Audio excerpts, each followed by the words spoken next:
I was just here for the wedding feast during the holiday, but I never expected to stumble upon such major drama. The groom, Eric, actually ditched the bride, Lisa, and ran off. And the craziest part? I got pushed onto the stage to save the situation, and in a moment of madness, I blurted out, "You won't marry her, I will. No matter what, this wedding has to happen today." It wasn't until after the whole ceremony, back in a room seeing the bride, that I realized this wasn't just saving the day. I totally screwed myself over. The bride's voice was lovely, tinged with a tipsy laziness from the alcohol. "What are you talking about, cousin? Oh, I get it. You like role-playing, right? Well, today is our wedding day, so I'll play along, you brat. You've been lying around for all 7 days of the holiday. If I hadn't seen you playing on your phone, I'd have thought you were dead. Let me tell you, your paternal aunt's daughter is getting married tomorrow, and you have to be there to represent the family, or I'll beat you senseless when I get back. Why aren't you going?" "Because your maternal aunt's daughter is also getting married tomorrow, and obviously I have to help my own sister over an in-law." "Which aunt?" "I don't remember." Utterly unwilling, I rolled over angrily and went back to my phone. "How many aunts you have? Don't you know? It's that one. You stayed at their place when you were little, always tricking their young daughter into following you around, causing trouble. Remember, you got caught, and the poor girl cried for ages. You just ran off without even apologizing and got a good thrashing from me when you got back. Ring a bell now." Hearing Mom bring that up nearly made me die of embarrassment right there on the bed. Some memories are best left buried. There's no way I was going. Now, I'm not going. I'll just send a red envelope. It's the thought that counts. I'd rather, "Hey, what are you doing? Ouch. Hot. You rascal." Mom yanked my blanket off, exasperated. "Look at the state of you. You've practically degenerated from lying around so much. Tomorrow you're going whether you like it or not. Otherwise, just you wait until I get back." She made a hitting motion. I instinctively ducked my head, pouting reluctantly. "Fine, but I'm only responsible for eating. Nothing else is my problem." Humph, humph. Just as she was leaving my room, I heard her chuckle softly.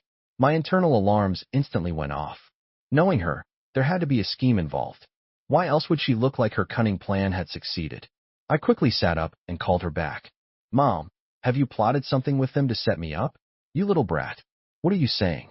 I'm your mother. Would I harm you?"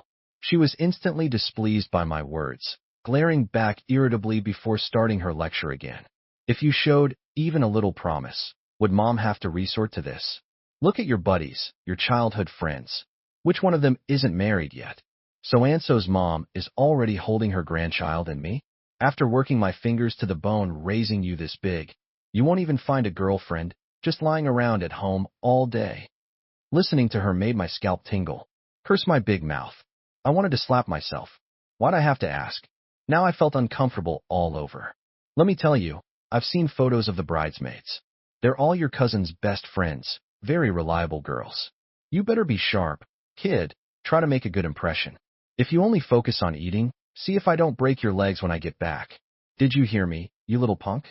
With a final fierce glare that made me shudder, she scared me into submission. I couldn't talk back anymore and just nodded in agreement. Even though I didn't really want a girlfriend yet, I couldn't stand Mom's passive-aggressive nagging. Besides, it was just attending a wedding feast, going through the motions, not an actual blind date. I could just make up some excuse later to brush things off, couldn't I? That would be better than listening to her lectures here. And besides, what if I actually hit it off with one of the bridesmaids? Then wouldn't that be, hey. The next day, before dawn even broke, my mom yanked me out of bed and spent ages fussing over my appearance. Anyone who knew would say I was going to a wedding banquet, but anyone who didn't might think I was the groom. Seriously, this was way over the top. "Son, remember to sweet-talk everyone. Try to make a good impression on the bridesmaids, or else I'll smack you one." Yeah, Mom, I know. She must have said it dozens of times since yesterday. If she cares so much, why doesn't she go herself? Ahem, of course I didn't dare say that last part out loud. I grabbed a rideshare and quickly got to the address Mom gave me. Only then did I realize the wedding reception was at a 5-star hotel. My cousin's side of things was just insane. They booked the entire 5-star hotel just to host their friends and family. Walking into the hotel, I felt like a country bumpkin visiting the city for the first time, completely stunned. The wedding banquet was buffet style. You could grab whatever you wanted, and it was all top-tier stuff. Boston lobsters and king crabs were piled high everywhere like they were giving them away for free, and tons of other expensive seafood. And the decorations in the main lobby? Utterly, inhumanely extravagant. I barely know how to describe it. Countless roses were layered like waves, surrounding the entire lobby and converging into a stage made of flowers. Towers of champagne and red wine sparkled under the lights, and then there was the cake. It was terrifyingly huge. I fell silent. I felt the 500 yuan gift money Mom gave me in my pocket. If I gave just this, I'd definitely be laughed at as the poor relative. Gritting my teeth, I stamped my foot, dipped into my own wallet, and topped it up to 1,888 yuan. Then I found a seat and prepared to dig in. Damn it, I absolutely have to eat my money's worth. As for those pretty bridesmaids, I haven't even tried Boston lobster or king crab before. Soon, the auspicious hour arrived. The wedding host walked onto the stage and announced the official start of the ceremony. First, let's welcome the groom to the stage. The groom was very handsome, with sharp, well-defined features and fair skin. The suit fit him perfectly, too. Quite a few people gasped in admiration. What great charisma this groom has. Talk about a well-matched couple. Even I nodded in agreement. You look pretty good. No wonder my cousin's side went all out for the banquet. Son, has the ceremony started? Seen the bridesmaids yet? If you like any of them, just ask your cousin. I already cleared it with her. Don't you screw things up. Just behave yourself, okay? Or else. Mom sent me a WeChat message, followed by a threatening emoji. My face fell, and I pursed my lips, not replying to her. And now, let's welcome the bride to the stage. As the host's voice faded, the song, "We're Getting Married," started playing in the hall. The red banner with a she double happiness character backstage was gently lifted, revealing a woman in a wedding dress and white veil walking out slowly. Although her face was veiled and indistinct, you could still tell she was a real beauty. Whoa, she's that beautiful. I couldn't sit still anymore. My cousin wasn't this stunning in my memory. Guess the old saying is true. A girl changes drastically as she grows up, becoming more beautiful. Talk about a talented groom and a beautiful bride. This was the perfect description. All the friends and family in the hall burst into enthusiastic applause, offering their sincerest blessings to the newlyweds. But maybe it was just my imagination, but the groom's smile seemed incredibly forced. He didn't even seem to properly look at his gorgeous, fairy-like bride.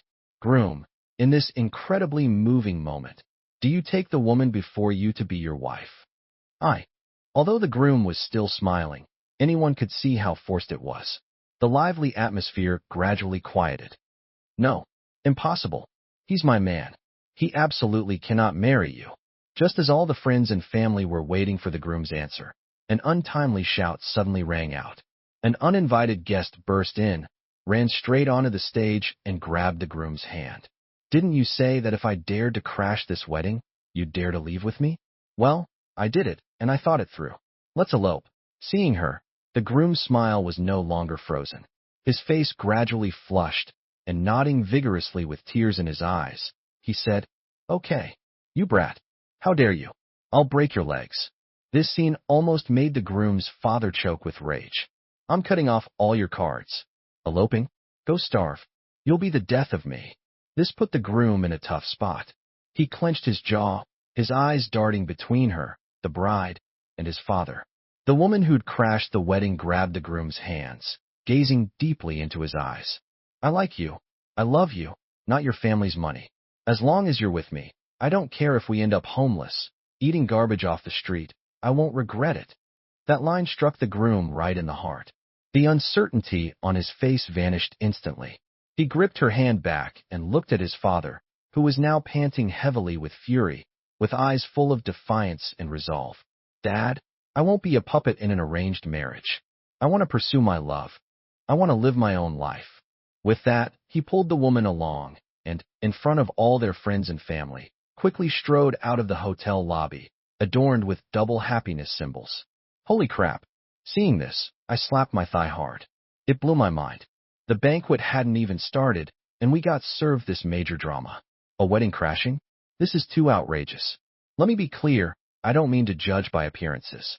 The woman who ran in and snatched the groom wasn't gorgeous, but you could tell she was just an ordinary person from her clothes and style. Compared to my cousin, Lisa, who's as beautiful as a swan, there's just no comparison. Did the groom get his head slammed in a door? What was he thinking? Ungrateful son. Ungrateful son. Ugh. As soon as the groom ran off, his father couldn't catch his breath and fainted. He was quickly sent to the hospital. After something like this happened, relatives from both the bride's and groom's sides felt too embarrassed to stay. The remaining guests started gossiping, saying nasty things, and immediately shifted the blame onto the bride, Lisa, who had barely reacted throughout the ordeal. It must be your Lisa's fault. Otherwise, how could our Eric do something like this? He must have been truly desperate to elope with another woman on his wedding day.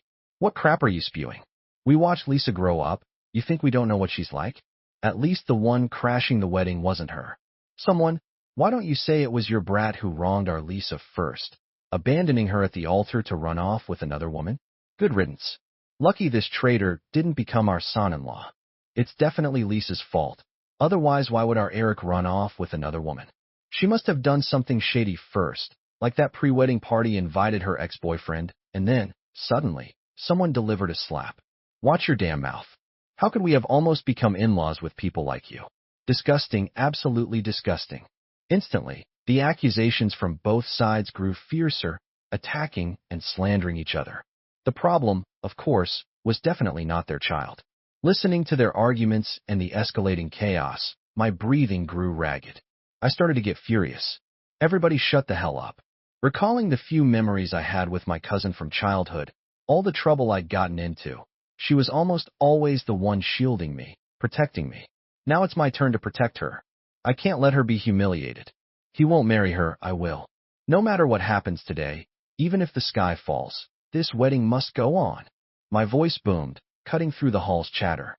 Instantly, all eyes were on me.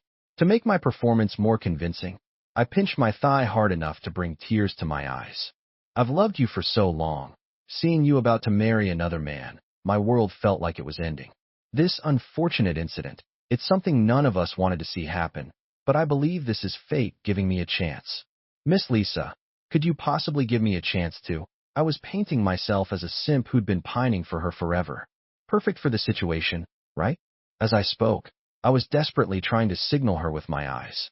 Come on, take the lifeline, at least save face and stop the gossip. However, I overestimated the understanding we had from childhood. You know, where I'd cause trouble and she'd take the blame. She wasn't getting it at all. There was no response. She just stared blankly at me, seemingly trying to remember who I even was. Her confusion was palpable. Forget that for now, okay? Seeing everyone's expressions turn increasingly weird, I was completely frozen. My dear cousin, what are you just standing there gawking for? I'm trying to help you save face. Don't leave me hanging here. After today, we're probably going to be nailed to the pillar of shame, ridiculed by gossipy relatives at every holiday gathering. My mouth started twitching uncontrollably. The embarrassment hit me belatedly, and my eyes darted desperately around the floor. Where's a crack in the ground? Can the earth just swallow me whole already? Just let me die. Okay, let's get married. Daughter, you. Her parents below were stunned. They opened their mouths, wanting to say something, but ultimately, not a single word came out. Seeing the change in their expressions, I naturally interpreted it as them understanding I was helping smooth things over. As the saying goes, don't air your dirty laundry in public, at least not in front of so many friends and relatives. Avoid the embarrassment, the gossip, the ridicule.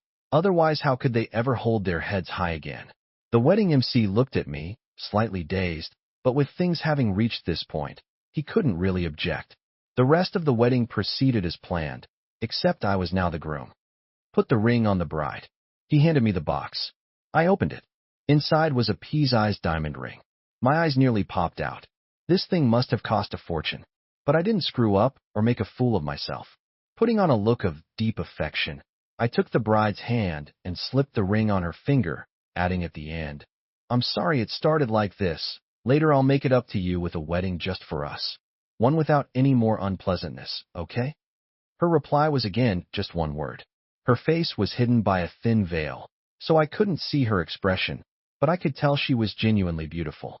It's true what they say, a girl changes dramatically by 18. She looked nothing like the kid I remembered. If only she wasn't my cousin. It even made me feel a little shy and embarrassed. Things had snowballed far beyond my control. I'd originally just come for the wedding feast, looking forward to some drama about a runaway groom. But I never expected the drama to land on me, making me the new groom. Embracing the spirit of seeing the act through to the end, I accompanied the bride to toast the guests table by table. Relying on my thick skin and smooth tongue, I managed to charm them, making them chuckle and beam with approval. They showered me with thumbs-ups and praise, which actually made me feel quite awkward again. It seemed like they'd completely forgotten what had just happened. After going through the whole shebang and seeing off the last of the guests, a hotel attendant showed me back to my room. I was dog-tired, so I didn't care much about anything else and completely missed the fact that this was the bridal suite. I just flopped right onto the bed. It wasn't until I rolled over and saw the bride sitting there too that I broke out in a cold sweat. Suddenly wide awake, my gaze was instantly drawn to her beautiful, curvaceous figure. I don't know if it was the alcohol or if I'm just naturally like this, but I actually gulped. No, what are you thinking? She's my cousin. This is completely out of line. I slapped myself hard across the face. What are you doing? My slap startled her. She pulled the blanket a little tighter, covering her stunning and impressive figure, looking at me warily. Ahem, I'm so sorry, cousin. With what happened today, there's really no other way. I could only. Cousin. She frowned at my words, her pretty face flushing slightly. I didn't realize you were into that sort of thing. You like role-playing, huh? All right then. You helped me out big time today, and I'm not one to forget a kindness. Just this once. By the end, her voice was barely a whisper, and her face was beet red. What are you talking about? I was completely bewildered. I understood every word she said individually, but put together, it made no sense. What role-playing? Her fiancé ditched her today, so did the shock make her lose her mind? No way. Just as my face paled and I started to worry about my cousin Lisa's insanity, Mom called. You little bastard. Are you looking for a death wish? Where the hell did you run off to today? Your aunt just called, saying you never even showed up at the wedding banquet. You rascal. The moment the call connected, Mom launched into a tirade that left me completely stunned. But I am here. I'm still at the hotel right now. Still lying, you brat? Get your butt back here right now. We'll see if I don't break your legs. You're completely out of control.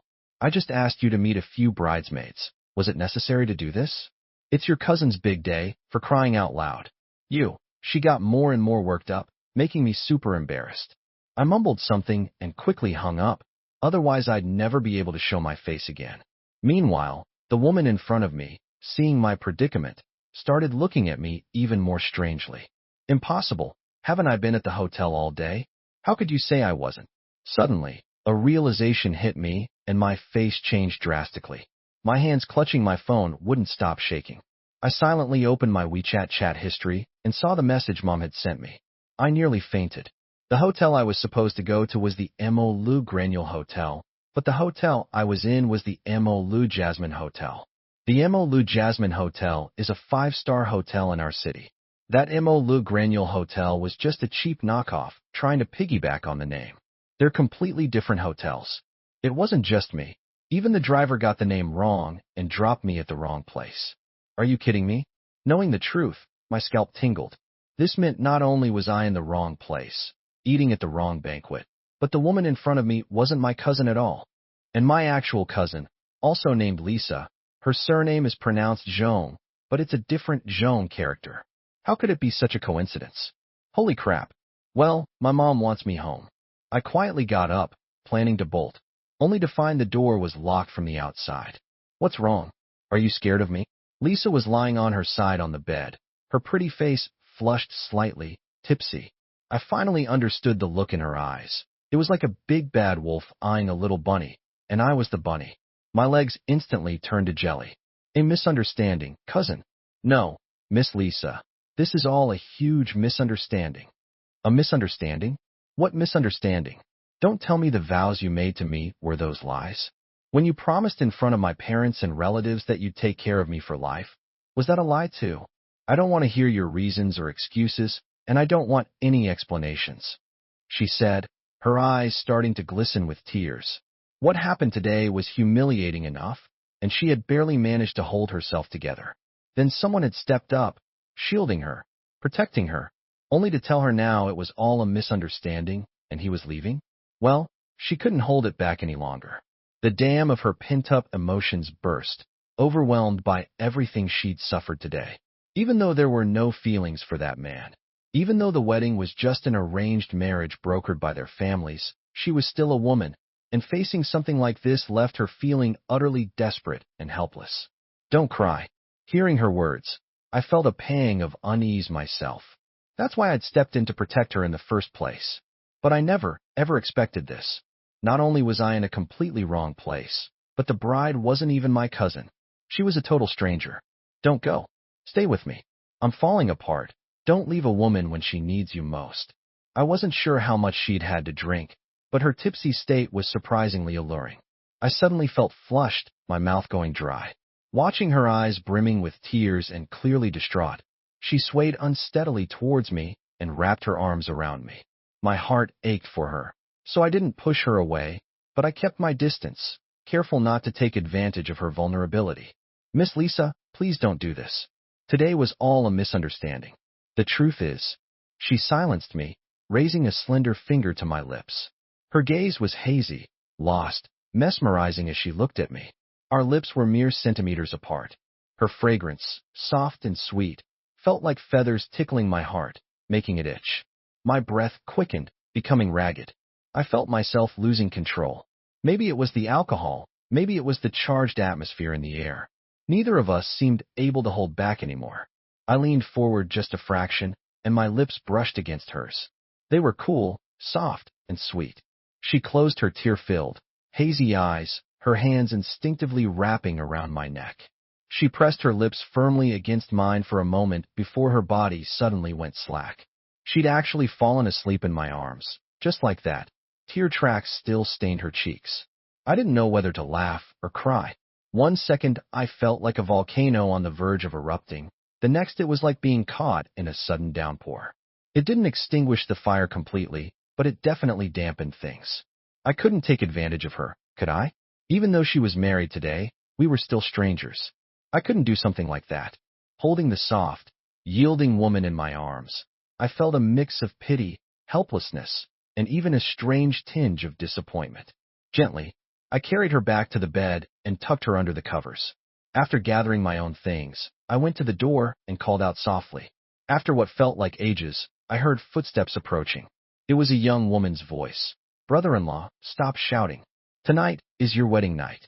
As they say, an hour of spring is worth 1,000 gold pieces. Go on and spend a wonderful night with my sister.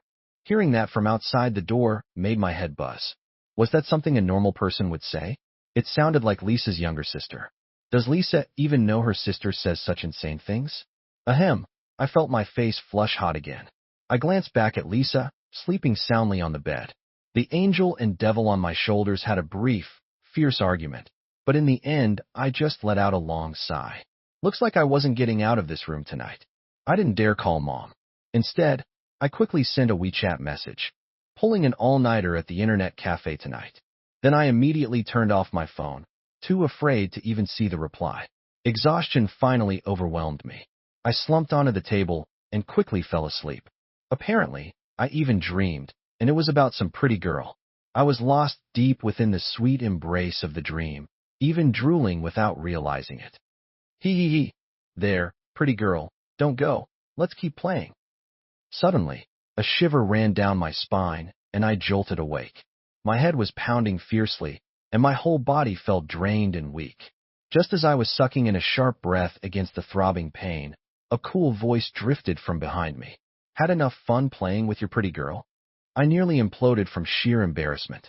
Had my pervy dream talk actually woken her up? I hastily wiped the drool from the corner of my mouth and scratched my head awkwardly. If I said we were studying, would you believe me? She sat on the bed, looking at me expressionlessly, as if to ask, do you even believe what you're saying? Damn, I felt even more awkward now that the alcohol had worn off. The embarrassment was utterly indescribable. Why didn't you sleep on the bed? The awkward silence hung in the air for a long moment before she seemed to sigh, asking with a hint of resentment. Oh, what? I was at a loss, trying to explain, but she waved her hand, cutting me off. Are you afraid I'd eat you alive? Even though I drank yesterday, I was still clear-headed. Besides, we're married, whether you admit it or not. You were the groom at the wedding. That's an established fact. You wouldn't be thinking of shirking your responsibility, would you? Seeing her deeply disappointed expression, I panicked even more. Responsibility? Responsibility for what? Nothing even happened between us.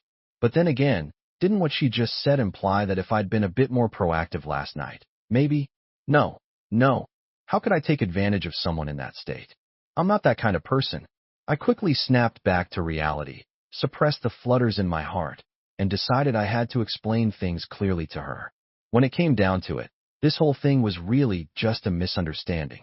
But I quickly found myself conflicted again. For me, having unknowingly walked into the wrong room, I thought she was my cousin and I was just trying to help smooth things over. However, for her, after such a long silence, wasn't her eventual agreement a gamble too? That was a wedding in front of all our friends and family. To then tell them the next day that the wedding was fake, just a game, and the groom wasn't responsible? You have to understand, I was in the room all night without leaving. If I claimed nothing happened, who would believe me? They'd just think I was a scumbag who'd had his fill and then tried to bail. And for her, it would be a massive blow to her reputation. She might not be able to handle it, break down, and do something impulsive and irreversible. By then, it would be too late for regrets. As I hesitated, unsure what to say, Lisa might have sensed something. She said she was going to take a shower first, and we could talk about things when she came out. I suddenly felt an immense sense of relief, nodded, and said nothing more. Sitting in the room, listening to the rush of water from the bathroom, this time my mind didn't wander. About half an hour later, I heard the bathroom door open. The moment I looked over, my eyes nearly popped out of my head. I don't know if she did it on purpose or if it was just how it happened, but she came out of the bathroom without any clothes on, just a bath towel draped around her, perfectly showcasing her figure. The way the towel clung to her, outlining her curves, was enough to send one's imagination into overdrive. It made you want to just snatch that towel away and glimpse the barely concealed mysteries beneath. This was practically an invitation to commit a crime. She was dabbing her dripping hair with a small towel, every movement so gentle, exuding feminine grace for thought. The user wants me to continue the story by integrating the new content they provided. I need to make sure the names Eric, Lisa, and Lisa's younger sister, who is referred to as Jean Wanchio in the user's text and in my previous response. I need to make sure I am consistent with this. Even though the user's text also calls the bride Lisa and the younger sister Jean Wanchio, which might be a different character from Lisa, or it might just be the user getting the names mixed up. I'll stick to the names as they appear in the new text to maintain continuity, are used consistently, and that the flow of the narrative remains smooth. I'll read through the new text, identify the key plot points and character interactions, and then rewrite the entire story incorporating this new segment. I need to replace Jean Wan with Lisa and Jean Wanchio with Lisa's younger sister, as it seems the user is using those names interchangeably. Okay, let's reevaluate the names. The first response I gave used Lisa for the bride and Eric for the groom. The user's new text uses Jean Wan for the bride and Jean Wanchio for the younger sister. This is a discrepancy with my previous response. The user's prompt states, I will send you follow-up content to ensure that the character names are consistent and the context is smooth. This implies I should use the new names. However, the user's original text that I replaced names from was, I was just here for the wedding feast. The groom actually ditched the bride and ran off. And so on, with no names. I'm the one who introduced Lisa and Eric. So, I should probably stick to Lisa and Eric to be consistent with my previous response and correct the user's new text to match. The user says Jean Wanchio, which seems to be the name for the younger sister. I'll keep that name as it is distinct. It seems the user is mixing up the main bride's name, calling her both Lisa, implicitly, from my previous response, and Jean Wan, in the new text. I should stick with Lisa to be consistent. I will also correct the surname, Zhong, from the previous text to Jean to be consistent. The user also used Don Hua for the original groom, which I will replace with Eric. New plan. Read the user's new text. Replace Jean Wan with Lisa. Replace Jean Wanchio with Lisa's younger sister or Lisa's sister. Replace Don Juan with Eric. Combine the new text with the previous story I generated. Ensure all grammar, punctuation, and flow are correct. Maintain the third-person perspective and word count as requested in the initial prompt. Do not add any extra content. Output the full, single paragraph of the combined text. A guy like me, single for over 20 years, it was almost too much to handle. I couldn't stop myself from stealing a few more glances, swallowing hard. She seemed to notice my reaction but didn't show any displeasure, merely asking nonchalantly, "All right, what did you want to say earlier? You can say it now." And nothing. My face was burning hot, my heart was pounding wildly. Her skin, fair and smooth, was flushed a delicate pink. Was it the lingering warmth from the shower, or was she also anticipating something? Anyway, she stood with her back to me, drying her hair, and neither of us spoke. We could hear our breathing growing heavier, louder. Knock, knock, knock. The sudden sound shattered the charged atmosphere in the room. Once again, I experienced what it felt like to have a bucket of cold water dumped on a blazing fire. I was practically about to die from frustration. A voice came from outside the door. It was the woman from last night. "Sis, brother-in-law, are you two up yet?" Hearing this, a wave of joy washed over me. Didn't this mean I could leave? I rushed over, ready to make my escape. She opened the door from outside, revealing an incredibly beautiful girl with a ponytail that bounced adorably. Her left hand was covering her eyes. "Eyes off, pervert." With her left hand, she shoved a set of clothes into my hands. "I prepared these for you, new and ironed." Before I could even react, she slammed the door shut and locked it. What was that supposed to mean? I was completely dumbfounded. Was she that afraid I'd run away? I felt speechless and frustrated. I even felt like crying, but there was nothing I could do. "Go take a shower too and change into the clothes I got you." Hearing her say that just made me more annoyed. What is wrong with my clothes? Why did I have to? Suddenly, I caught a whiff of the clothes I was wearing, reeking of a pungent smell, a mix of alcohol, drinks, and sweat. It was incredibly sour. Okay, fine. I didn't need a shower, but as I picked up the clean clothes, ready to head into the bathroom, out of the corner of my eye, I caught sight of a wedding photo hanging on the wall. It was her and the runaway groom, Eric. They looked like a perfect match, a handsome couple. Their auras were so well suited. And then, it fully hit me what was going on. I had to explain things clearly. It wasn't just about responsibility. The whole thing was a misunderstanding from the start. I couldn't let this continue. I couldn't waste her youth. So I went back and explained the whole thing from beginning to end. I told her how the two hotels' names were only one character different. The two brides' names were also only one character different. So it was his fault he went to the wrong place and the wrong bride, and that's what caused the misunderstanding. After listening to my explanation, the atmosphere in the room became heavy and indescribably awkward and quiet. I wasn't sure if I was imagining it, but after hearing what I said, Lisa's calm face seemed to show a hint of bitterness and disappointment. "So, do you understand what I mean? This is just a misunderstanding," I asked tentatively, wanting to break the heavy, awkward atmosphere. She looked up at me, gazing at me for a moment without answering. "Are you hungry? Let's go out for breakfast first." I felt anxious. Why couldn't she understand? I was about to say something more when I saw tears welling up in her calm eyes, clearly trying to suppress her emotions that were on the verge of collapse. And I couldn't help but recall what she said last night. Don't leave a woman when she needs you the most. Sigh. I couldn't help but soften again. She clearly understood, but she just didn't want to face reality. I didn't say anything more. After she changed, we walked out of the room together. It was only then that I realized I wasn't in a hotel anymore. I was in Lisa's house, and it was a big villa with a garden. I was shocked. As we walked down to the living room one after the other, I saw her parents sitting on the sofa, their expressions looking terrible, their faces full of fatigue. It seemed like they had aged 10 years overnight, and I couldn't help but feel a pang of sadness. "Uncle and Auntie, good morning." I greeted them politely. Seeing us come down, Lisa's father's expression softened a little, while Lisa's mother forced a strained smile. "Why are you still calling us Uncle and Auntie? Didn't you marry our Lisa yesterday?" Hearing this, I froze and subconsciously glanced at Lisa. She was also looking at me, her eyes filled with a hint of panic, but she didn't say anything.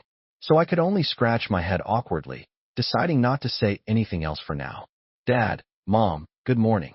After yesterday's shock, the elders were already in this state. If I told them it was a misunderstanding now, so before Lisa made a statement, I could only cooperate with her and continue acting.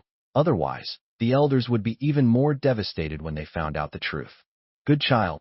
The elderly couple's lips quivered and tears welled in their eyes. The smiles they forced were strained and pained, a heartbreaking sight. "Now that you're married, you two need to build a good life together. It's all right to marry first and fall in love later." Lisa's mother took my hand. Her skin felt delicate, not what you'd expect for her age. I could also feel her struggling to control her emotions. Her hands were trembling slightly, and her eyes held a look I couldn't quite decipher. It made my heart ache with a sense of helplessness. Fate had played a cruel trick on Lisa, and by stepping in to protect her, at this moment I had undoubtedly brought a ray of hope to their family in its darkest hour. Then, the elderly couple each handed me a red envelope. Seeing how thick and heavy they looked, I was utterly stunned and flustered. This must be tens of thousands. I'd never seen such a hefty red envelope. "This isn't right, is it?" I couldn't help but look towards Lisa. "Take it, it's from Mom and Dad." She finally spoke. The elderly couple were also watching me, and the pressure was mounting. I had no choice. I could only reach out and accept them. During breakfast, the couple asked a few simple questions about me, but they didn't press me or say much more. They had also prepared some gifts and asked Lisa to inform my parents when she drove me back. I didn't refuse, nor did I say much. It was only when I stepped out of the grand villa that my taut nerves finally relaxed. "Here, take these back." The two large red envelopes felt incredibly heavy in my pocket. I quickly tried to return the hot potato. She glanced at the envelopes I offered, then looked up at me, her expression shifting before she spoke. "No need. You keep them. It's a token of my parents' goodwill, considered a welcoming gift." "What welcoming gift? This is for their son-in-law, isn't it? I can't accept this." I hurriedly tried to stuff the envelopes back to her. "Aren't you their son-in-law? We've already had the wedding." Her words left me completely floored. "What? That was—" I was about to anxiously explain, but she cut me off. "The driver's here." Seeing her walk toward the driver, I sighed again. I knew she didn't want to hear it.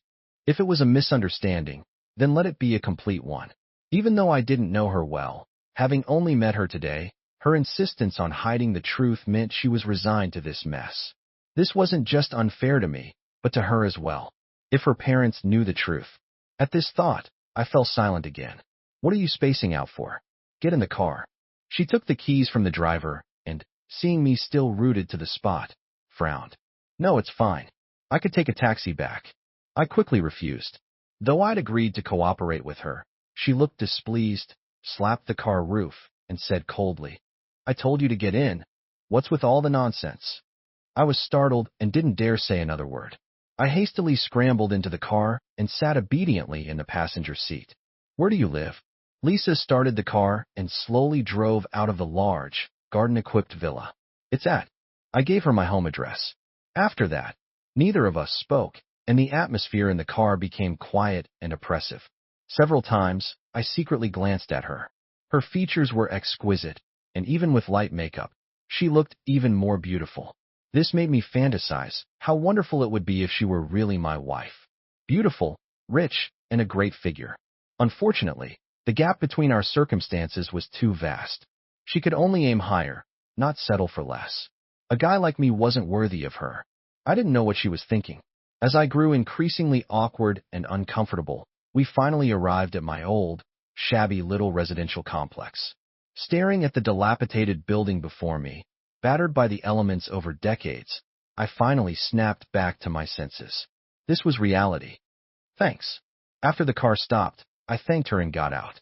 Unexpectedly, Lisa also got out. She stood by the car, looking around at the surroundings, her elegant eyebrows furrowing slightly.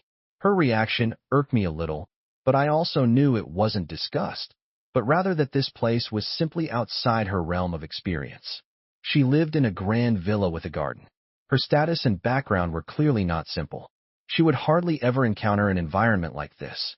Seeing I was about to leave, she hesitated for a few seconds, then quickly walked over, took my hand, and as I watched in confusion, she said, "We need to formally introduce ourselves. My name is Lisa, female, 27 years old, in good health, no bad habits, stable income, own a house and a car. When she deadpanned gender, female, I couldn't help but burst out laughing. This girl was just too adorable. Eric and I had an arranged marriage set up by our parents, she explained. We've met less than 3 times in total. The plan was to get to know each other after the wedding. But since he's chosen to run off with another woman, the engagement is obviously off. You don't have to worry about him showing up as my fiancé to cause trouble for me or you. This marriage maybe was a misunderstanding on your part, or maybe you were just trying to help save me from embarrassment. But for me, agreeing to marry you was a carefully considered decision. I don't regret it. She gripped my hand tightly, and I could feel her trembling with nerves, but I could also see the sincerity in her eyes. It must have taken immense courage for her to say all that. I hope you'll reconsider the fact that we're already married, she said. I'll give you 3 days. I'll wait for your call. With that, she pressed the large red envelope I'd hidden in the car, along with a business card, into my hand, then got in her car and drove away. Not until her car turned the corner and disappeared from sight did I snap out of my daze, my head buzzing. I started walking home. I had just opened the front door when Mom burst out of her room, brandishing a feather duster and looking furious. You little brat. How dare you show your face? Why didn't you just drop that outside, huh? I told you to go help at your cousin's wedding. Where did you run off to? If you wanted to embarrass your mother, you should have just said so. Those bridesmaids even asked where you were. You're killing me. She punctuated her words by whacking me with a feather duster, making me dodge and weave like a monkey. Stop hitting me, Mom, stop. Let me explain, I really did go. I just went to the wrong place, believe it or not. I said, completely serious. After hearing my explanation and seeing my earnest expression, Mom, still holding the feather duster, gave me 2 more hard whacks. It sounded absurd, unbelievable, but then again, it did sound exactly like something I would do. Finally, she sighed helplessly. You airhead. As she spoke, she finally noticed the 2 brick-like red envelopes I was holding. What are these? She asked, reaching for them. Nothing. I quickly dodged her hand and scurried back to my room. I took a shower, collapsed comfortably onto my bed, and finally could catch up on some sleep. Still sleeping, Mom opened the door silently, standing beside my bed and glaring down at me. It nearly scared me right out of bed, but I didn't dare say a word. Get up and look. Your aunt sent this to me. It's the bridesmaid your cousin was going to introduce you to. Without waiting for an answer, she shoved the phone in my face. The woman in the photo wore light makeup and looked quite demure, not stunningly beautiful, but easy on the eyes. If this were before, I would have definitely asked for a contact info right away, but now my mind was completely filled with Lisa's face, unfairly beautiful with that touch of melancholy. I couldn't get her out of my head. I couldn't muster any interest in other beautiful women. Mom, let's not talk about this now. I'm tired. I burrowed deeper under the covers. Already so sleepy, I could barely keep my eyes open. You're going to be the death of me. Mom smacked the blankets irritably and stormed out of the room. Finally, I could get some proper sleep. I slept deeply, without dreams, but still felt drained when I woke up. When I opened my eyes, it was already past 3 in the afternoon. I saw a friend request notification on WeChat. Assuming Mom had given my contact info to that girl, I irritably planned to ignore it. But then I noticed the profile picture looked familiar. I tapped on it and saw it was Lisa. The background was a vast ocean, and she was looking back over her shoulder in profile. Almost automatically, before I even realized what I was doing, I accepted the friend request. Seeing the friend added successfully notification, my mouth went dry, and for some reason, I felt really nervous. First, I checked her moments. It was set to only show posts from the last 6 months, but there was nothing. Blank. I opened her chat window. I wanted to say hi, but hesitated for ages and silently deleted the draft. I waited for a long time too, but no message came from her. I couldn't help but sigh, mocking myself. Maybe she was just being polite, and here you are practically waiting on tenterhooks. You need to remember, you're not from the same world. Can you stop potentially bothering her? Maybe she only said she'd give me 3 days to think about it out of politeness or to save face. Maybe she was hoping I'd get the hint and back off. Or perhaps after 3 days, she'd just make up some other excuse, and that would be the end of it. Stop overthinking. And just as I'd suspected, 3 days flashed by. After Lisa added me on WeChat, She hadn't sent a single word. Thank goodness I have patience. Otherwise, I really would have been strung along like a fool. Thinking about this, I couldn't help letting out another deep sigh. What are you sighing about? During dinner, Mom was getting really annoyed seeing me. Lately, she'd arrange blind dates. I wouldn't go to, just moping around, sighing. If I didn't know you stood her up, I'd think she was the one who wasn't interested in you. Sighing like that, what's wrong? Are you heartbroken, or did your horse die? Why was she getting more and more outrageous? I quickly cut her off. Mom, I just skipped a blind date. It's not like I committed some capital crime. She shot me a fierce glare, then went on about whose family had grandchildren now, rambling until I was almost numb. Honestly, after being pressured about marriage for so long, I was pretty indifferent. Yeah, speaking of which, my state these past 2 days felt a lot like being heartbroken. No interest in doing anything, just clinging to my phone all day, hoping to see an unread message from a certain someone. I felt incredibly down. Staying home felt suffocating, so I ended up calling my buddy, asking him out to grab some barbecue. Tiger, I began, once the barbecue was mostly served. I poured him a glass of beer, handed it over, and intently asked, "What do you think about me having a flash marriage with someone?" Uffed.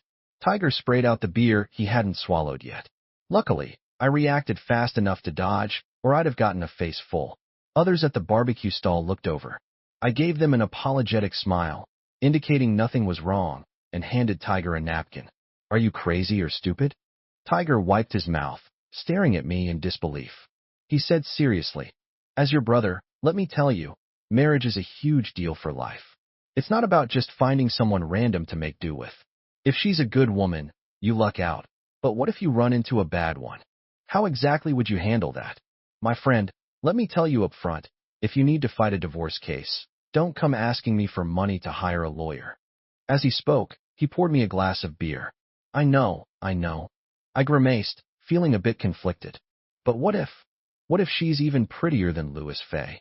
Luckily, Tiger wasn't drinking, otherwise he definitely would have spat at my face. He hadn't even started drinking properly.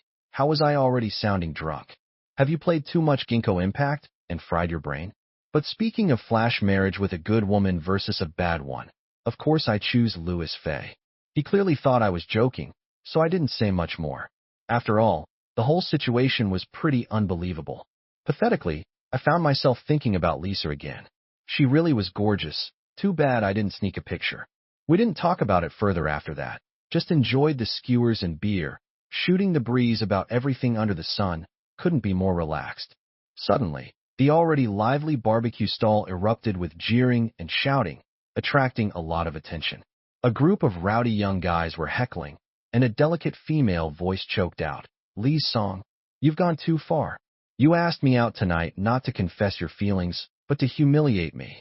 What do you take me for, you bastard?" That voice sounded somewhat familiar. I squinted, focusing my eyes, and was instantly shocked again. It was her, Lisa's younger sister. Lisa's sister. She was crying, completely breaking down. Across from her sat a young guy with bleached blonde hair, looking every bit the cocky young punk he was, lounging with one leg crossed over the other, radiating a couldn't-care-less attitude. "What else? You really think I'm into you? Take a good look in the mirror," he sneered. "I only called you out here to prove someone's actually into me. As for you, hith. Lee's song, you've gone too far. You bastard." Amidst the jeering laughter of all those punks, Lisa's younger sister felt a humiliation like she'd never known. To think he'd use her like that. Overwhelmed, she burst into tears and tried to leave, but a few other shirtless thugs blocked her way. "Hey there, little lady, you're already here. Wouldn't be right to leave so soon, would it?" Grinning sleazily, they sidled closer, and she went pale with fright. "What do you want?" "I'm calling the cops." The other patrons at the barbecue stall saw what was happening, but just looked away, completely indifferent. This plunged Lisa's younger sister deeper into despair and helplessness. Her eyes pleading, turned to the punk, Lee's song, but he just smirked, a cruel amusement in his eyes. Her heart plummeted into an icy abyss. Her desperate gaze swept over the other diners. Seeing everyone just stand by while a group of grown men bullied a defenseless girl, I saw red. It's f***ing 2023. How can this shit still be happening? I couldn't take it anymore. I grabbed a beer bottle and roared. "What the hell are you doing? Call the cops. As I rushed over, Tiger whipped out his phone and swiftly dialed for the police. Brother-in-law, brother-in-law. The little one saw it was me and, as if spotting her savior, ran over crying and hid behind me. Don't worry, I'm here. Why did that line sound so familiar? It felt like I'd said something similar to her older sister. Why was I thinking about her again? Hey, who's this old geezer? Scram, this ain't your business, or we'll beat you up too. The punks glared, their expressions hostile. Old geezer. My face instantly darkened. I raised the beer bottle, pointing it at them. I'm warning you, don't try anything stupid. I've already called the cops. They'll be here soon. The cops. Hearing me say that, a few of them got flustered and instinctively glanced at Lee's Song, who was still seated. However, he just curled his lip in a disdainful sneer, completely unfazed. Seeing this, one of his lackeys perked up. Damn it. You think I scare easy with brotherly covering us? What's there to be afraid of? By the time the cops get here, we'll be done with you. He yelled, lunging forward to hit me. I immediately swung the beer bottle backhand and smashed it hard over his head without hesitation. Crack! The beer bottle shattered on his skull, and blood instantly streamed down his face. He stood there stunned, touched his head, saw the blood on his hand, and stared at me blankly, as if he couldn't believe I'd actually dared to strike. Then his eyes rolled back, and he fainted. The others froze for a second, then exploded in anger. You think you're something special, huh? Get him, boys. Waste this motherfucker. Several punks charged. I quickly pulled Lisa's younger sister back, shielding her. Tiger, having finished the call, rushed forward. Who dares make a move? They weren't about to be intimidated. One of them raised a hand to hit Tiger, but was sent sprawling by a swift kick. Seeing this, I paused. Then it hit me. You know why they call Tiger Tiger? Because he's got a ferocious personality, the type who never backs down from a fight. A few young punks like these were no match for him at all. Shielding Lisa's younger sister, I couldn't help but breathe a sigh of relief. Just then, I heard the little girl cry out in delighted surprise. Sis! Sis! Lisa was here. Just as I started to relax, I tensed up all over again, suddenly flustered and at a loss for what to do. Swish! Swish! Several bodyguards rushed out from behind, helping Tiger deal with the clueless thugs. Seeing they were outnumbered, the thugs didn't dare linger. They vanished without a trace before the police could arrive. Just then, Lisa emerged from the shadows. Tonight, she wore a coat, cutting a striking figure. Sis, Lisa's younger sister, terrified, threw herself into Lisa's arms, sobbing uncontrollably. It's okay now. The iciness on Lisa's face softened slightly as she held her younger sister, her heart aching for her. I was staring blankly at her. Just then, she looked up and our eyes met. Surprise flickered across her face. Her lips parted slightly as if she was about to say something. I grew even more tense. But Tiger chose that moment to butt in. He blurted out, "So the little sister calls her sis, and then she calls you brother-in-law. Don't tell me she's the one you're planning to flash marry." Before he could finish, a chill running down my spine, I clamped a hand over his mouth. Shut up. If you don't have anything sensible to say, don't say anything. But I had quietly admitted it. Yes, it was her. Whoa, buddy, you really hit the jackpot. Tiger whispered covertly, sizing up the exceptionally elegant Lisa, practically splitting with jealousy. Quick, admit how damn lucky you are, or your bro won't sleep tonight. You know that saying about fearing your brother won't do well, but also fearing he'll do too well. That fit him perfectly right now. Sis, it's all thanks to brother-in-law this time, otherwise. So be Lisa's younger sister clung to her sister, tearfully recounting the ordeal through sniffles, giving me all the credit. Then Tiger leaned in and whispered something to her. They seemed to have reached some sort of agreement. They each gave Lisa and me a little push, making us stumble unsteadily right into each other. I instinctively wrapped an arm around her slender waist. The feeling made my mouth go dry. Sis, say something. Brother-in-law, save me.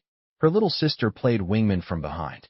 I'll take you home first, Lisa said, quickly trying to pull away from my hold. Her sister frantically waved her hands. No need, no need. Aren't the driver and the others here? Tiger chimed in perfectly. I'm Shinmo's buddy. Don't worry, I'll make sure your sister gets home safe. After saying this, the two exchanged a subtle, knowing glance. Before either Lisa or I could respond, The two of them darted off, as if afraid we'd call them back. Left standing there, I still had my arm around Lisa's slim waist. A blush began to creep onto her usually cool features. Her faint fragrance drifted around my nose, feeling like a feather gently tickling my heart. It smelled absolutely wonderful. Maybe it was the alcohol, but I could feel my body gradually heating up, my heart pounding, my breathing growing heavy. The impulses and longing suppressed deep inside me felt like tigers breaking free from a cage, wildly assaulting my reason. Yet, she didn't seem to be resisting my arm around her waist. She just rested her hands symbolically against my chest, seemingly to maintain distance. But perhaps she was actually feeling my heartbeat as it pounded faster and harder. The blush on her pretty face deepened, becoming as tempting as a ripe peach, making one desperately want to lean in and take a bite. However, I didn't do anything.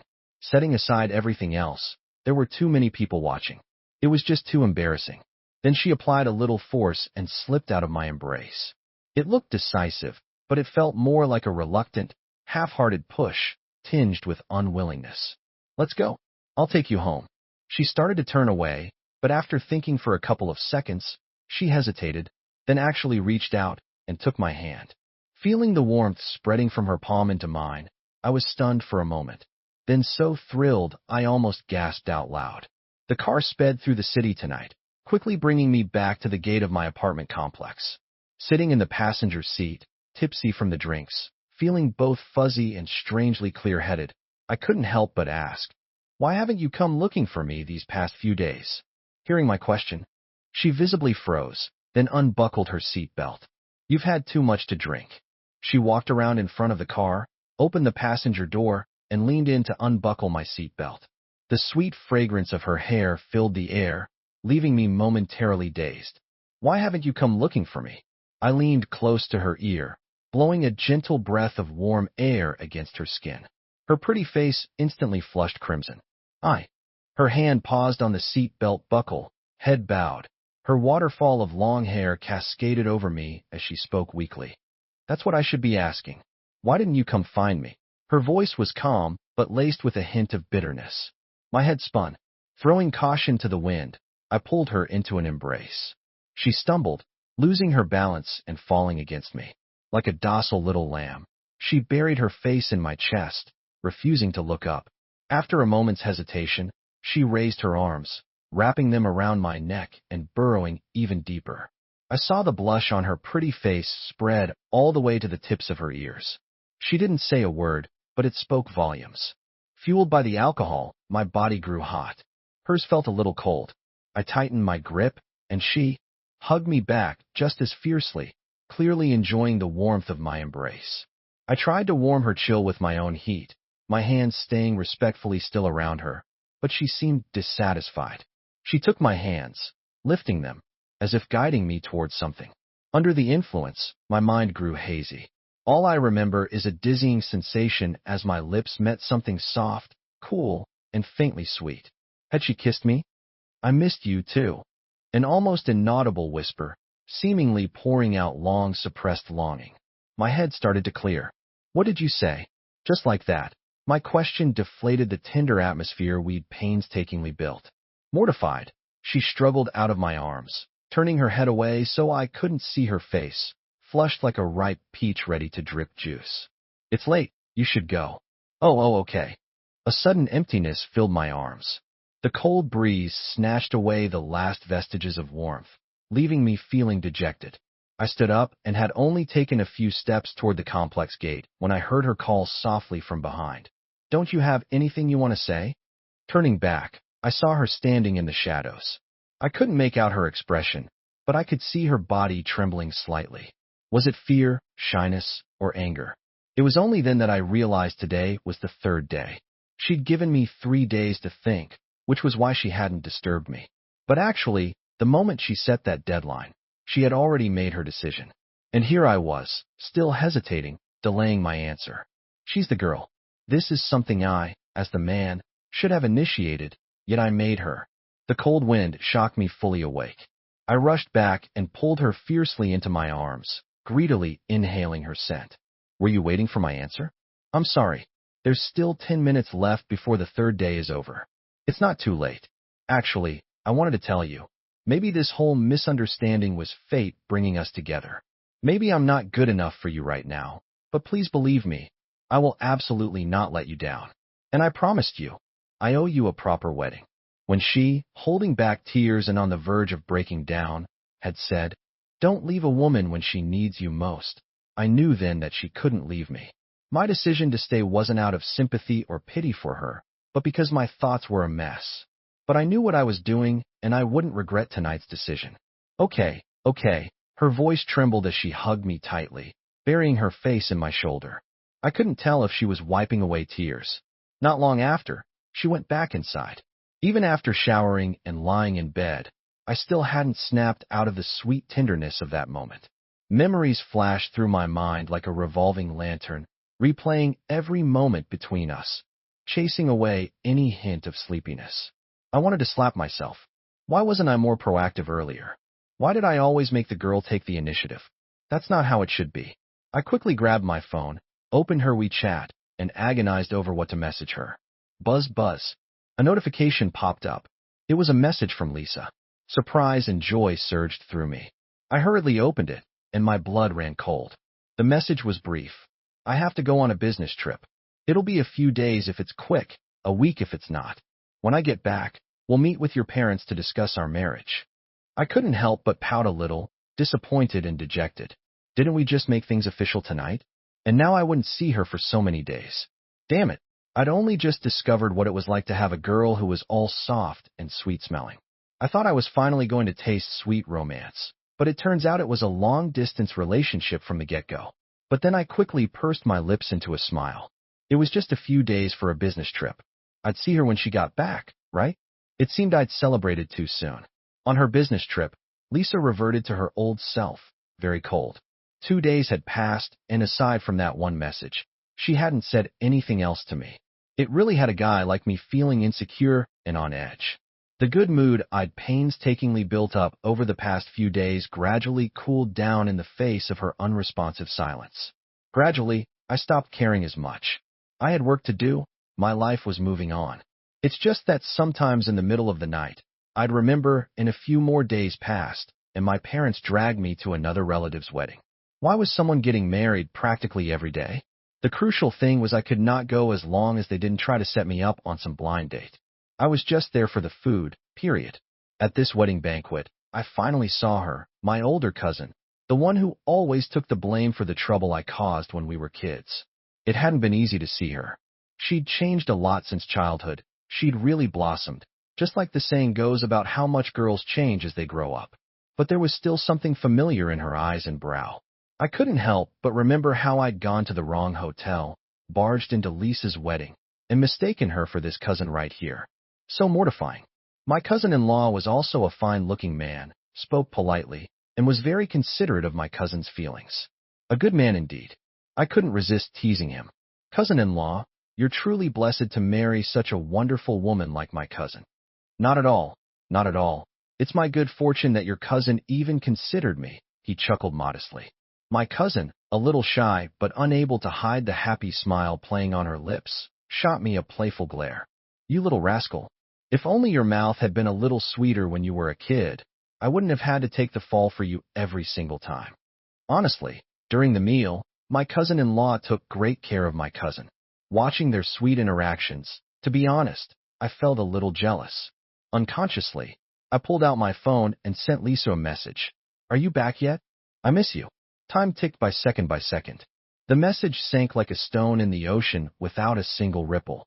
Feeling a bit dejected, I unsent it. If she didn't see it, she didn't see it. Thinking about it, it was pretty embarrassing. I was acting no different from a desperate simp. Just as I was about to put my phone down, buzz, buzz, Lisa replied. "What did you say?" It startled me so much my breathing hitched. Speechless, I rolled my eyes and didn't bother replying. Man, I was pouting so hard my lips were practically stuck that way. "What's wrong? Trouble with your girlfriend?" my cousin asked, noticing my expression wasn't quite right, and put a chicken drumstick in my bowl. "Oh, it's nothing, we all go through it. Girls, you just have to coax them a bit." I poked at the food in my bowl and pouted. "Girlfriend? What are you talking about? Don't even get me started." I was so frustrated. As the banquet was about to end, my cousin and cousin-in-law announced they were treating everyone to a private room they'd booked for karaoke so everyone could sing and relax. I was originally planning to find an excuse to slip away, but Mom, annoyed, stopped me. She said something about how we're all family, cousins, and I should show some respect by going. Consider making up for not attending their wedding a few days ago. Well, that settled it. Since you put it that way, I couldn't really say no. However, I had already made plans with Huzi, precisely to avoid this kind of situation. But when my cousin and her husband heard, they didn't mind and said to just invite Huzi over too, so we could all hang out together. Wouldn't that be fun? Before we left, Mom said with a grin, "Have fun, okay? Those are all your cousin's friends. Behave yourself and don't leave a bad impression." That impression, it suddenly hit me and I was speechless. No wonder my cousin and Mom were exchanging those knowing glances earlier. So that's what it was. You can run, but you can't hide. I've been tricked by them. After all, it was too late to try and escape. My cousin-in-law had already practically dragged and shoved me into the car. Soon, we arrived at the reserve club. When we walked into the private room, a few people were already waiting. My cousin enthusiastically introduced me to them. "This is my younger cousin, Shunemo. I watched him grow up. Pretty handsome, isn't he? Hey, you look much better in person than in your photos." A few girls in the private room eyed me up and down with smiles, making me feel pretty awkward. "Jingwon, my cousin's a bit shy and not much of a talker, so please look after him, okay?" My cousin pushed me further into the room. Whether I liked it or not, I glanced at the girl named Jingwon. Why did she look so familiar? Oh, right, wasn't she one of the bridesmaids in the photos Mom showed me? They totally sold me out. "Oh, hi." I managed an awkward greeting, then lowered my voice to my cousin. "Look, honestly, I actually have a girlfriend. We're planning to get married soon, so you don't need to introduce me to anyone." I hadn't said it that loudly, but loud enough for both my cousin and Jingwon to hear. They both stared, stunned for a moment. Then my cousin slapped my arm, annoyed. "What nonsense are you talking? Your mom told me you've been single forever. Where did this girlfriend suddenly come from? Talking about marriage seriously? Why are you being such a jerk? You're just saying that to get out of this blind date, right? Jingwon's one of my best friends. She won't bite," she said, trying to push me towards Jingwon again. Talk about awkward. I didn't dare say much more, just slumped down on the edge of the sofa, grimacing awkwardly. Even Jingwon looked unsure what to say, her expression a little strained. Perfect timing. Huzi pushed the door open and walked in. I quickly waved him over, pulling him down to sit between us. Huzi, being the straightforward, boisterous guy he is, started chatting easily. Soon enough, he and Jingwon were deep in conversation. The two of them hit it off, getting more and more animated, completely forgetting about me, the supposed main event. I was actually quite relieved. The only problem was the look my cousin kept shooting me. It sent shivers down my spine. Later, when everyone was tired from playing, we went out for a meal. Throughout dinner, my cousin kept trying to push Jingwon and me together, but I really wasn't interested and let Huzi run interference for me. He seemed happy enough to chat with her, making her giggle constantly, and she didn't seem to mind either. All the while, I could feel my cousin's glare. She looked like she wanted to skin me alive right then and there.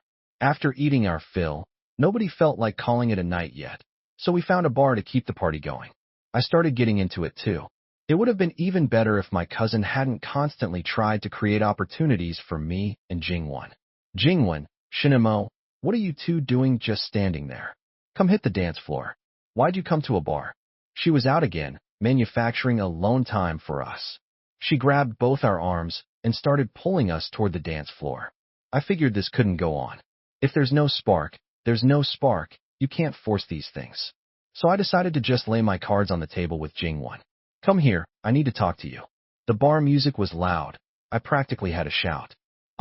I have something to tell you too." Jingwon paused, then suggested I go first. "You go first," I insisted, being chivalrous. I leaned my ear closer. It was way too noisy otherwise. "Well, actually, Jingwon started acting a bit shy, a blush creeping on her face. My heart skipped a beat. Oh, crap, don't tell me she actually fell for me. No, no, no, I had to get out of here. Just as I was getting ahead of myself and planning my escape, I heard her whisper close to my ear, almost too shy to get the words out. "I'm sorry, Shinemo. I do think you're nice and I know I was supposed to get to know you, but I think I clicked more with your friend, Huzzy. Sorry. With that, she pressed her palms together in an apologetic smile, then jogged off the dance floor, waving at Huzzy who was busy picking at the fruit platter. I stood there frozen for a few seconds before it sank in. Feeling utterly embarrassed by my earlier self-importance, I shot Huzzy a look. Nice one, buddy. As long as she wasn't into me, it was all good. Mom, cousin, this really wasn't my fault, okay? I let out a massive sigh of relief. Finally, I could find a chance to slip away. But just then, my phone vibrated in my pocket, a message notification. It was from Lisa.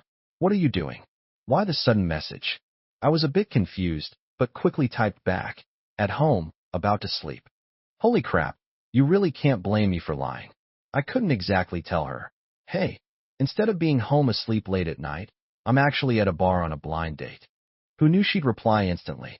Since when is your home located in a bar? You couldn't really sense much emotion between the lines, but I broke out in a cold sweat and quickly looked up, scanning the area. My gut screamed danger. That woman, she was nearby right now, and she was pissed. Sure enough, the moment I looked up, I saw her standing at the entrance of the bar, putting down her phone with an icy expression. I'm screwed. Busted. Wasn't she supposed to be on a business trip? Why's she back so suddenly? And she caught me red-handed. I was so shocked I almost bit my tongue. I scrambled towards her, but she just turned, expressionless, and walked out of the bar. By the time I chased after her, Lisa was just getting into her car. I managed to dive into the passenger seat just a second before she could drive off. Why are you leaving so fast? It's not what it looks like, I said, desperate to explain. Then what is it like? Her expression was frigid, her tone just as cold. She didn't even glance at me. I floundered, realizing I had no comeback. After all, I had lied first. Weren't you supposed to be back in a few days? I asked weakly. Lucky for me, I came back early. She still didn't look at me, her icy tones seeming to imply. Otherwise I wouldn't have known you were lying to me. Damn, I almost choked. Remembering what my cousin had said, girls are easy to coax. I tentatively hooked my finger around hers, which was resting on the gear stick. When she didn't resist, I got bolder. I laced our fingers together. Her palm felt a little cold. Just as I was about to say something, she cut me off. I was originally planning to come back the day after tomorrow, but this afternoon I saw your message saying. As she spoke, a faint blush crept onto her cold face. She trailed off, and I knew instantly she'd seen that message in the afternoon. But her expression was still frosty, clearly angry about my lie. I quickly apologized, saying it wasn't intentional. A warm feeling spread through me. So does this mean she knew I was thinking about her and rushed back from out of town right away? At the same time, I felt a pang of embarrassed shame. I told her I was home, but I was actually at a bar with another woman. Even though nothing happened with that woman, but she still saw, and I really had lied to her. How do I fix this? I'm panicking here. Listen, let me explain really. Can you believe it? A grown man actually trying to wheedle? I almost made myself sick. But I saw the frost in her eyes thawing slightly, so I doubled down, obediently admitting my mistake, explaining the whole situation from beginning to end. After listening, she didn't react, and the car stopped at the entrance to our apartment complex. I instinctively leaned and hugged her, but she raised a cold hand and pushed my face away. It's late, you should go get some rest. By the time I processed what happened, she had already driven off. A gust of cold wind hit me, making me shiver. Suddenly, I felt utterly frozen, chilled to the bone. What's wrong with this woman? Didn't I already apologize and admit I was wrong? It wasn't on purpose, I was set up. I'm a victim here too, okay? Muttering curses, I kicked a dead branch on the roadside. Dejected, I dragged my exhausted body home. She didn't message me back either. The next day, at the milk tea shop, me, Lisa's younger sister, and Huzzy, the three of us were just staring at each other. I was the one who called them out. There was something I couldn't figure out. How did Lisa know exactly where I was? You two got anything to tell me? My tone turned icy. They both flinched, grinning sheepishly. Oh well, that one's on me. Just as I thought, they sold me out. We'd exchanged contact info after that incident last time. As far as Lisa's younger sister was concerned, even though I was her brother-in-law, it was more like a brother-in-law by circumstance. Setting aside everything else, she barely knew what kind of person I was, so naturally, She tried to find out from my best buddy. And Jose, being the straightforward, sometimes tactless guy he is, well, he posted on his social from the bar last night and happened to catch me in the background. And the biggest coincidence, Lisa was picking up her sister from the airport, and she saw Jose's post with me in it, so she asked for the address. Jose, thinking Lisa's younger sister just wanted to come hang out, didn't hesitate to sell his brother out. After hearing the explanation, I was furious, glaring at Jose until he hung his head. Sorry, bro. How was I supposed to know? He mumbled, then shot a glare at the equally innocent-looking Lisa's younger sister. She quickly waved her hands, shaking her head. Don't blame me, brother-in-law. If you hadn't gone to the bar, if you hadn't lied, this wouldn't have happened, right? Why did you have to lie, you? Okay, this girl really knew how to twist a knife. Her words shut me right down. I let out a deep, helpless sigh. Great, now your sister's mad and ignoring me. What am I supposed to do? Actually, brother-in-law, I think you should be secretly happy. The angrier sis gets, the more it proves she cares about you. Oh, how do you figure that? I leaned in closer, eager to hear her reasoning. No wonder you didn't have a girlfriend before you met my sister. Lisa's younger sister rolled her eyes. Think about it. If it were you and you saw my sister at a bar, laughing and chatting intimately with some guy, wouldn't you be mad? Damn right I'd be mad. I thought. I'd charge right over and knock that guy flat. How dare he touch her? See, Lisa's younger sister took a sip of her bubble tea. But my sister is calmer. She wouldn't actually hit anyone, get it? I guess that makes sense. Jose and I looked at each other, completely mind-blown. We never thought about it that way. Still puzzled, I asked, so you're saying your sister really cares about me? Does she like me? I felt a little shameless asking that. Brother-in-law. She drew out the title, emphasizing it with a teasing smile. What do you think? If my sister wasn't okay with you, do you think I'd be sitting here shooting the breeze with you guys right now? Hearing that, the frustration in my chest instantly dissolved, replaced by a secret, giddy joy. But I quickly reined myself in. All told, Lisa and I had only known each other for about a week. To talk about, already felt incredibly unrealistic. TCH, what's the big deal? Look at him. She suddenly glanced at Jose, who was grinning foolishly at his phone. When he noticed this look, he quickly put it away, coughing awkwardly. He went official on his socials last night. You're still young, what do you know? Jose retorted defensively. It was love at first sight. I was completely stunned. Dude, you and Jingwen are together? Talk about moving fast. Didn't you just meet last night? Huh. Jose just scratched his head awkwardly, leaving me speechless. Look at that child's silly look. Wasn't he afraid of getting played? I know my sister best. And based on what you've told me, Lisa's younger sister, our little strategist, continued. For her to take the initiative to talk to you like that, and even let you hold her, that would have been absolutely impossible for her before. Also, on the wedding day, when the groom ran off with another woman, you stepped up and said, if the groom won't marry her, you will. Honestly, given my sister's personality and how she handled things, she could have dealt with the problem perfectly fine without your help. Yet after hesitating for a long time, she finally agreed to your proposal. That means she considered all the risks.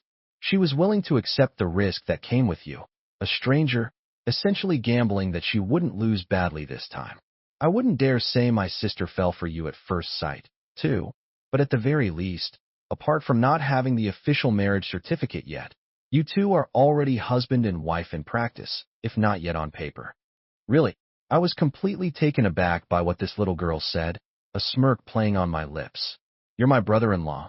Why would I lie to you? Lisa's younger sister patted my shoulder. Don't worry, leave my sister to me. Holy crap, what a beautiful and kind-hearted sister-in-law. I'm counting on you, then. I didn't stand on ceremony either, seeing as she called me brother-in-law. Missy, whatever catches your eye today, just let me know.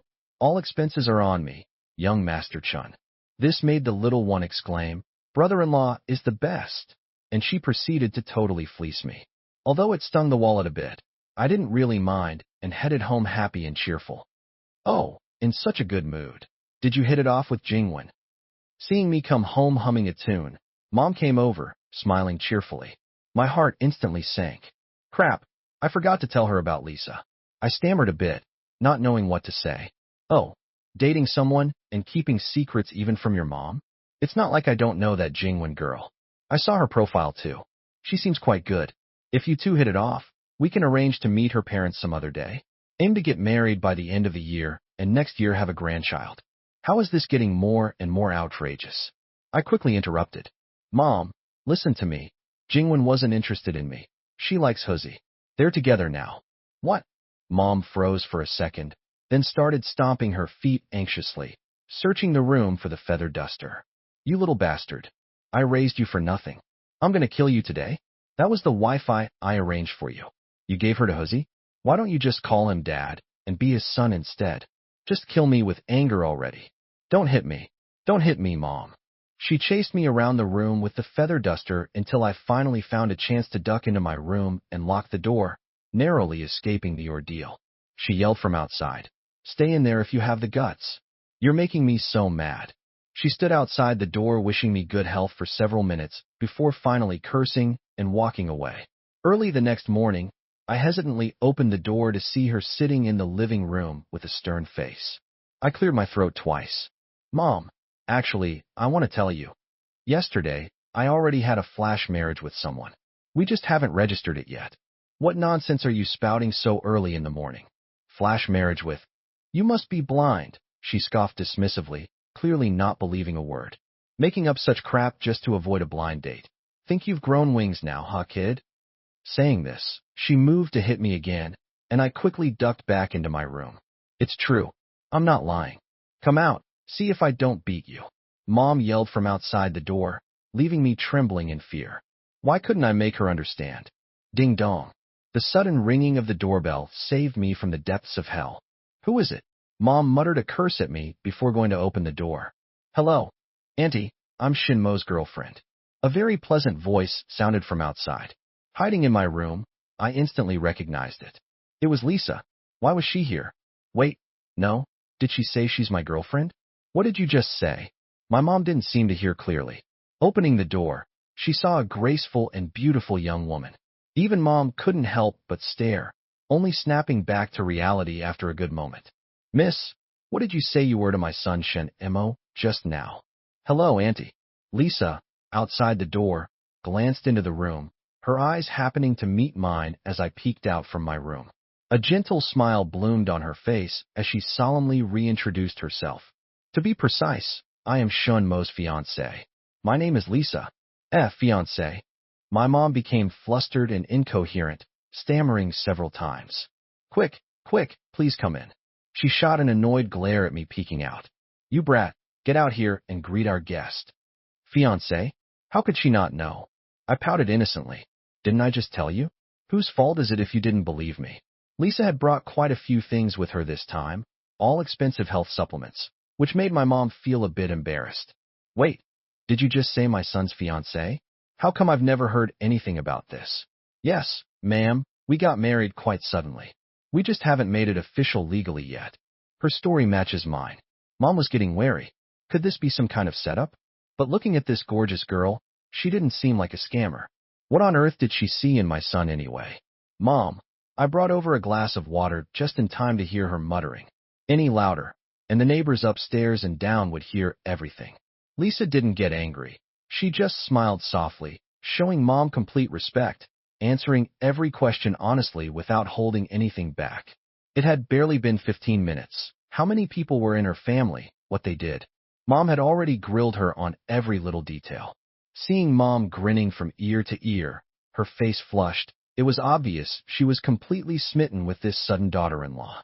Since you're already married, why haven't you registered it? Go on, go register today. I hadn't even noticed when she dug out our household register. Seeing Lisa look a little overwhelmed, I had to jump in. Mom, calm down, you're gonna scare her off. Oh, right, huh? Lisa dear, don't mind me being so eager, huh? It's just. Mom scratched her head, embarrassed. We really should have been the ones to visit you first.